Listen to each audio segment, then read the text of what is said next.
कश्यप बंधूंची धम्मदीक्षा. वाराणसीमध्ये कश्यप या नावाचे एक कुटुंब राहत होते. या कुटुंबात 3 पुत्र होते. ते उच्च विद्याभूषित असून कर्मठ धार्मिक जीवन जगत होते.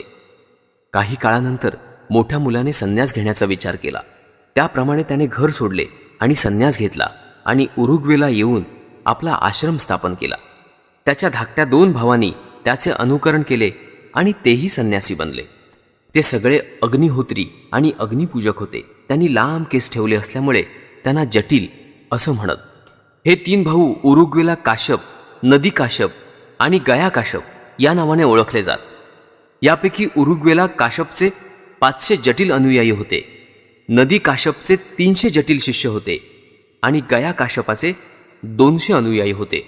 उरुग्वेला काश्यप हा त्यांचा प्रमुख होता. उरुग्वेला काश्यपाची कीर्ती फार दूरवर पसरली होती. तो जीवनमुक्त असल्याचे मानले जात होते.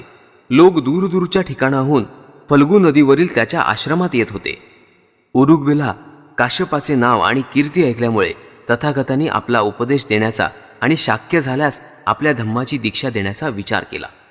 त्याच्या वास्तव्याच्या ठिकाणाची माहिती मिळवल्यावर तथागत उरुग्वेला गेले.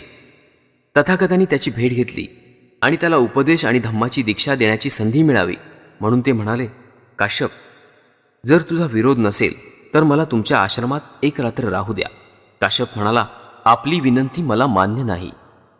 या प्रदेशावर राज्य करणारा मुचलिंद नावाचा एक रानटी नागराजा आहे. तो भयंकर शक्तिमान आहे.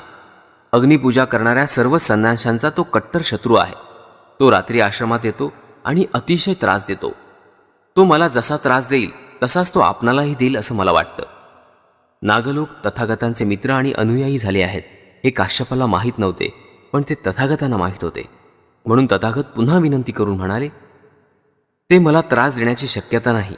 काश्यप, कृपा करा आणि आपल्या अग्निशाळीत मला एक रात्र राहण्यासाठी जागा द्या. काश्यप अनेक अडचणी सांगू लागला आणि तथागत त्याला पुन्हा पुन्हा आग्रह करू लागले. नंतर काश्यप म्हणाला, वाद करण्याची माझी इच्छा नाही. मला फक्त काहीशी भीती वाटते इतकंच. तुम्ही तुमच्या इच्छेप्रमाणे करू शकता. तथागतांनी ताबडतोब अग्निशाळीत प्रवेश केला आणि ते जाऊन बसले. नागराज मुचलिंद नेहमीच्या वेळीत खोलीत आला. काश्यपाच्या ऐवजी तथागत त्या ठिकाणी बसलेले त्याला दिसले. भगवंत बसलेले आहेत आणि त्यांच्या चेहऱ्यावर शांती आणि प्रसन्नता झळकत आहे. हे पाहून मुचलिंदाला वाटले की आपण एक महान विभूतींच्या सानिध्यात आलो आहोत आणि तो नतमस्तक होऊन त्यांची पूजा करू लागला. आपल्या अभ्यागताचे काय झाले असेल या काळजीने अस्वस्थ झाल्यामुळे काश्यपाला त्या रात्री झोप लागली नाही. बहुधा त्याला भस्मसात केले असेल या शंकेनेच तो भीतभीत उठला. नंतर उजाडल्यावर काश्यप आणि त्यांचे अनुयायी काय घडले आहे हे पाहण्यासाठी आले. मुचलिंदाकडून भगवंतांना काही दुखापत झालेली तर त्यांना दिसलीच नाही. उलट मुचलिंद भगवंतांची पूजा करीत असल्याचे त्यांना आढळले. हे दृश्य पाहून काश्यपाला वाटले की आपण एक महान चमत्कार पाहत आहोत. या चमत्काराचा परिणाम होऊन काश्यपाने तथागतांना आपल्याजवळ राहण्याची आणि आश्रम स्थापन करण्याची विनंती केली. त्यांची काळजी घेण्याचे आश्वासन दिले. तथागतांनी तेथे राहण्याचे मान्य केले. या दोघांचे हेतू निरनिराळे होते.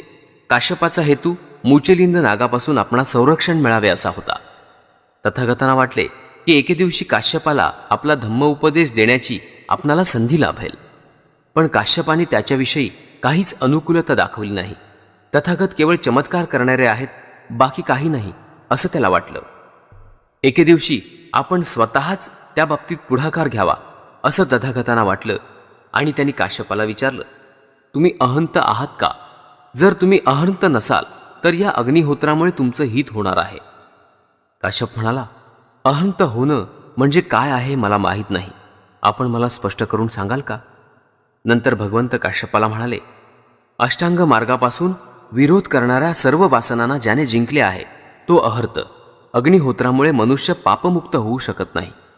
काश्यप हा एक अहंमन्य पुरुष होता, पण तथागतांच्या विधानातील सामर्थ्य त्याला जाणवले. प्रथम मनाची नम्रता आणि शालीनता व्यक्त करून आणि शेवटी खऱ्या धर्माला पात्र होण्याची तयारी करून हे त्यांनी मान्य केले. अपने पेज को फॉलो, चैनल को सब्सक्राइब करके घंटी आइकन को जरूर दबाएं ताकि आगे आने वाली सब वीडियो आपको पहले मिले. जय भारत, जय संविधान.